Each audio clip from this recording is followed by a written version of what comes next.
کی نسل چلتی ہے بیٹے سے، میری نسل چلے گی میری بیٹی فاطمہ سے۔ اور آپ نے ارشاد فرمایا کہ سیدہ شباب اہل الجنت الحسن والحسین، جنت کے نوجوانوں کے سردار ہیں حسن اور حسین۔ اور آپ نے فرمایا علی مجھ سے ہے، میں علی سے ہوں۔ اور آپ نے فرمایا فاطمہ بضعۃ منی، فاطمہ میرے جسم کا ٹکڑا ہے، جس نے اسے دکھ دیا اس نے مجھے دکھ دیا، جس نے اسے خوش کیا اس نے مجھے خوش کیا۔ تو فرمایا فاطمہ تو اور میں، یہ دونوں یعنی حسن حسین اور یہ جو سویا ہوا ہے، ہم قیامت کے دن پانچوں اکٹھے ہوں گے۔ اور آپ نے فرمایا کہ میرے اہل بیت سے محبت کرنا، مجھ سے محبت کرنا ہے، اور میرے اہل بیت سے بغض رکھنا، وہ مجھ سے بغض رکھنا ہے۔ اور آپ نے فرمایا قیامت کے دن سارے رشتے ٹوٹ جائیں گے لیکن میرا رشتہ میرے خاندان کے ساتھ باقی رہے گا اور میں ان کی سفارش ضرور کروں گا۔ اور آپ نے فرمایا کہ میرے اہل بیت کے بارے میں میرا خیال رکھنا، میرے اہل بیت کے بارے میں میرا خیال رکھنا۔ آگے عقیدہ طحاویہ جو اہل سنت والجماعت کا عقیدہ ہے، اس کی عبارت ہے نبغض من یبغضہم، جو اہل بیت سے بغض رکھتا ہے ہم اس سے بغض رکھتے ہیں، اور جو ان کو اچھے نام سے یاد نہیں کرتا ہم اس سے بھی۔ پھر آپ نے فرمایا کہ حسن اور حسین جنت کے نوجوانوں کے سردار ہیں اور یہ اللہ کے محبوب کے خاندان کو نمایاں کرتی ہیں، بڑا کرتی ہیں۔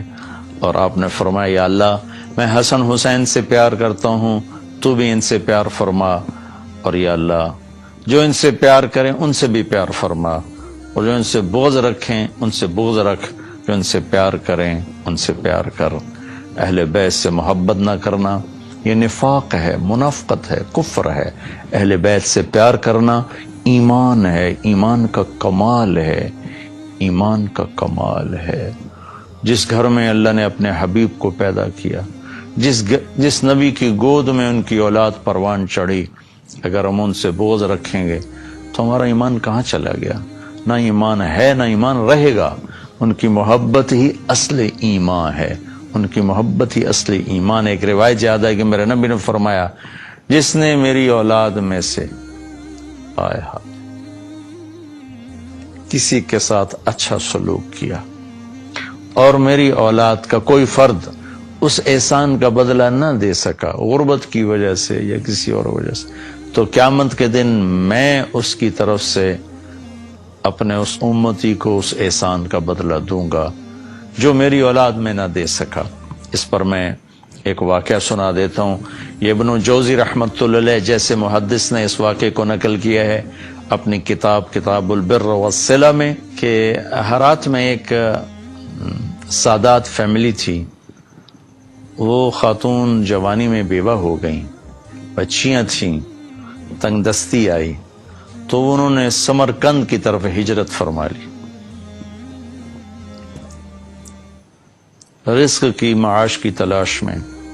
وہاں پہنچی تو پوچھا کوئی یہاں سردار، کوئی سخی، چونکہ نووارد تھیں تو لوگوں نے بتایا کہ ایک تو یہاں مسلمان بڑا سردار ہے اور پورے علاقے کا رئیس ہے، اور ایک یہاں آگ کا پجاری آتش پرست ہے، وہ بھی بڑا رئیس، بڑا سخی مالدار ہے۔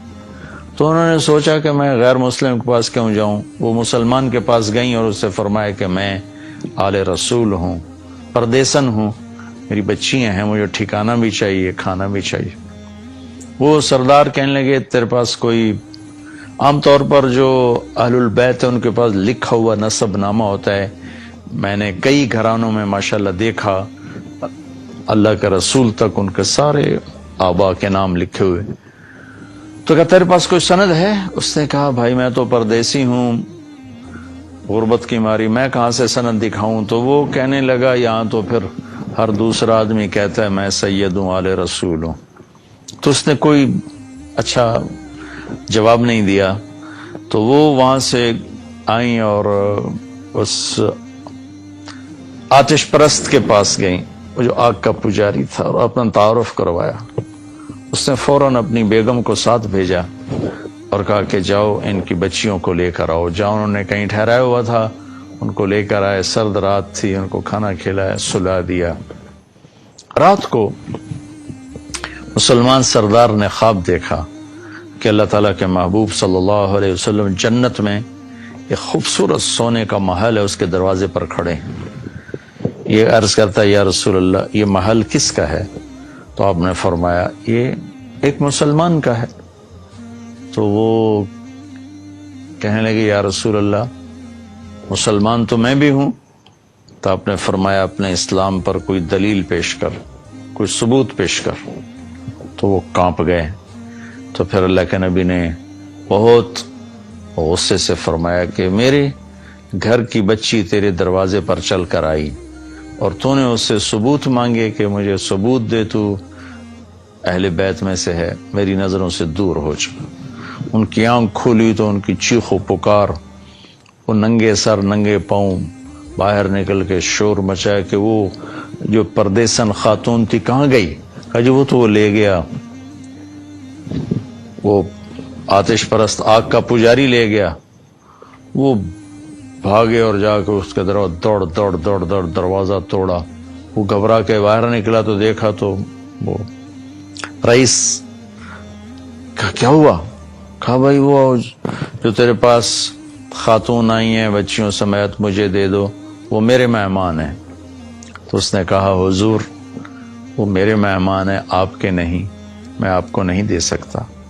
وہ کہنے لگا مجھ سے 300 دینار لے لو۔ 300 دینار کوئی آج کا 60-70 لاکھ روپیہ بنتا ہے۔ کہ مجھ سے 300 دینار لے لو اور وہ خاتون بچیوں سمیت میرے مہمان بنا دو۔ تو وہ رونے لگا، کہا کہ میرے بھائی بن دیکھے کا سودا کیا تھا، اب تو دیکھ چکا ہوں، اب میں تمہیں کیسے واپس کروں؟ کہ میں نے بھی خواب دیکھا جنت کے دروازے پر اللہ کے نبی کھڑے ہوئے تھے، تجھے ڈانٹ پڑ رہی تھی، تجھے کہا جا رہا تھا دور ہو جا۔ اس کے بعد اللہ کے نبی میری طرف متوجہ ہوئے اور فرمایا تو نے میری بیٹی کو ٹھکانہ دیا، چل تو تیرا سارا گھر سب بخشے گئے، سب کے لیے جنت کا اللہ نے فیصلہ کر دیا۔ کہ میری آنکھ کھلی ہے، میں ایمان لا چکا ہوں، میرا سارا گھر کلمہ پڑھ چکا ہے، ہم سب مسلمان ہو چکے ہیں، ہم وہ دولت آپ کو کبھی واپس نہیں کریں گے۔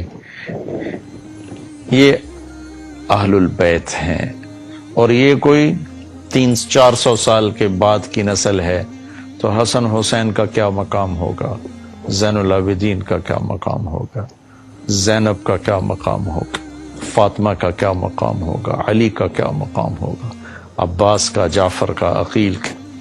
آل و رسول ہیں، حضرت عباس کی اولاد، حضرت علی کی اولاد، حضرت عقیل کی اولاد اور حضرت جعفر کی اولاد۔ ان 4 حضرات کی اولاد کو آل رسول کہا جاتا ہے، اور پھر اس میں سب سے عالی شان ہیں جن کا سلسلہ حضرت حسن حسین یعنی حضرت فاطمہ سے چلا۔